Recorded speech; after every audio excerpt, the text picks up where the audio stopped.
Yeah, this camera's extra messed up. I think this will be the last time we use this. Great job, Chompy! Destroyed more stuff. Destroyed more equipment. Good job, Chompy. We gotta do something about that kid, Anna. We gotta do something about that kid. I think military school. Military school. I think he needs to spend a whole year in military school. In the Florida swamp. In the Florida swamps. No, he would like the Florida swamps because he's a gator. That's true.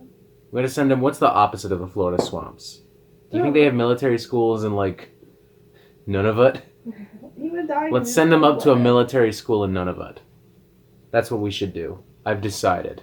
And then it works out because when we're driving him up there to drop him off, on the way back we can get a new camera. That's a good point. Problem solved. Two birds, one stone. Good morning, metalheads of the internet, and welcome to a brand new episode of the Metal Meltdown. Today we are talking about the latest studio album from Memoriam entitled Rise to Power. This is the fifth studio album from English death metal supergroup Memoriam, featuring Carl Willits of Bolt Thrower fame on lead vocals. Fun fact, the entire project was conceived and born out of the ashes of Bolt Thrower, and in fact is a tribute to the late Martin Kearns. Rounding out the lineup, we have Scott Fairfax on guitars, probably best known for his work with Florida death metal crew Massacre, but he's also been a member of Benediction in the past, and is also a member of a progressive death metal crew known as The World Dies. We also have Frank Healy on bass, who, as far as I can tell, according to the encyclopedia Metalum at least, has played and performed with everyone from Napalm Death to Annihilator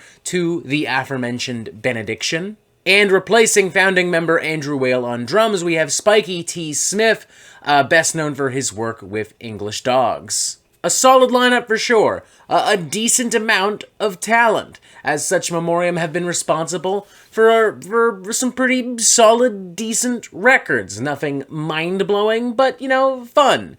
Entertaining.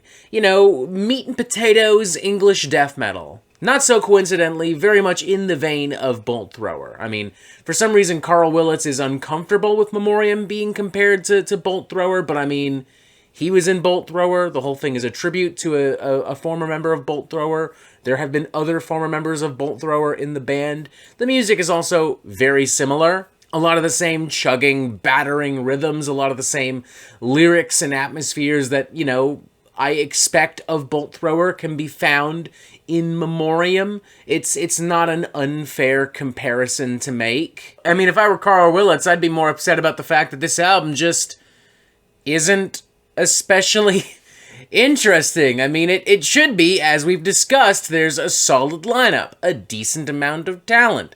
Bolt Thrower was a good band, everything makes sense. Everything should be lining up correctly, and yet it isn't for me on Rise to Power. It's too derivative. It's too repetitive. It's too basic, Memoriam were already playing around with very, very familiar ingredients from very familiar bands, and now it's so heavily watered down, and it's been done to death already so much now that we've gotten to Rise to Power, that it's just lost all impact and flavor and appeal. It does start off pretty strong with the provocative and poignant Never Dead, Never Again, death metal's tribute to the Holocaust.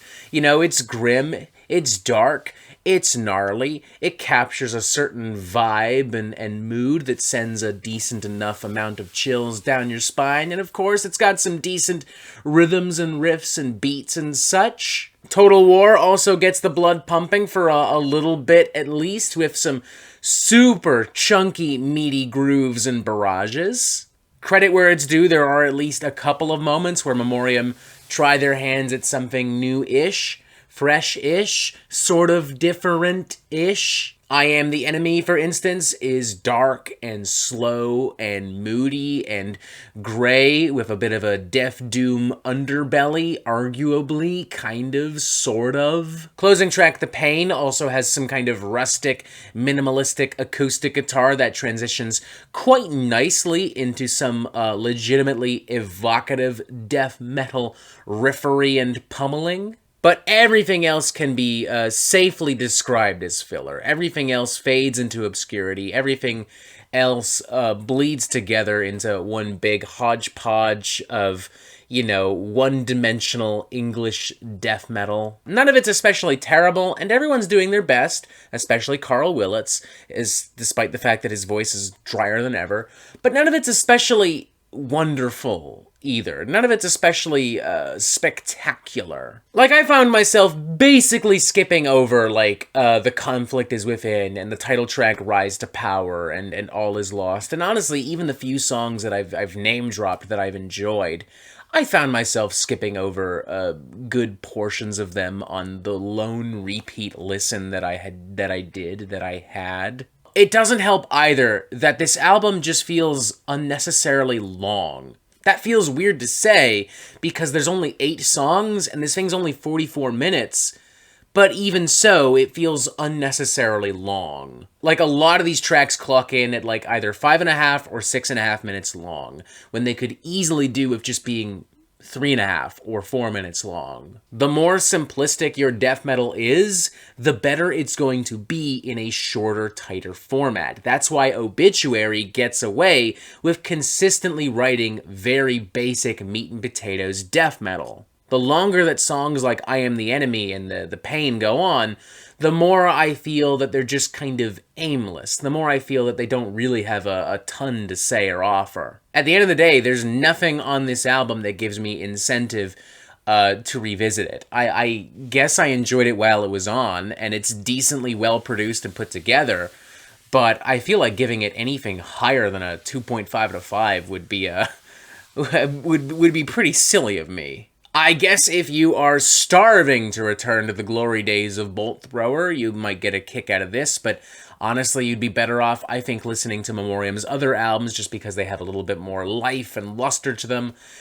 You'd also just be better off listening to Bolt Thrower, quite frankly. And this is coming from someone who, if we're being honest, was never that big into Bolt Thrower to begin with. Theoretically, this is the part of the review where I go, hey, Memoriam, if you do X and Y, the next album might be better. And for the record, I do think that there are things that Memoriam can do to make the next album better. For instance, X and Y. But I already know that Memoriam have little, if any, interest in hearing what I or anyone would have to say. You know, the reality is they've been around for a while. This is what Carl Willits has been doing through this project and through Bolt Thrower for a long time now. I don't really see any reason why he would suddenly switch things up just because one doofus on YouTube was like, mid. So, whatevs, you know, like, I'm just gonna leave it at that. If you like this album, great, good for you. I was frankly just kind of bored by it. 2.5 out of 5. It's okay. It's fine. And that is it for the Metal Meltdown. I'm not an expert, nor do I claim to be. So what do you think? Do you like this record? Do you not like this record? And what do you want to hear from me next? And thank you for watching. Make sure you press subscribe right here so you get updates on the Metal Meltdown fucking immediately. And as always, you have yourself a fantastic fucking day.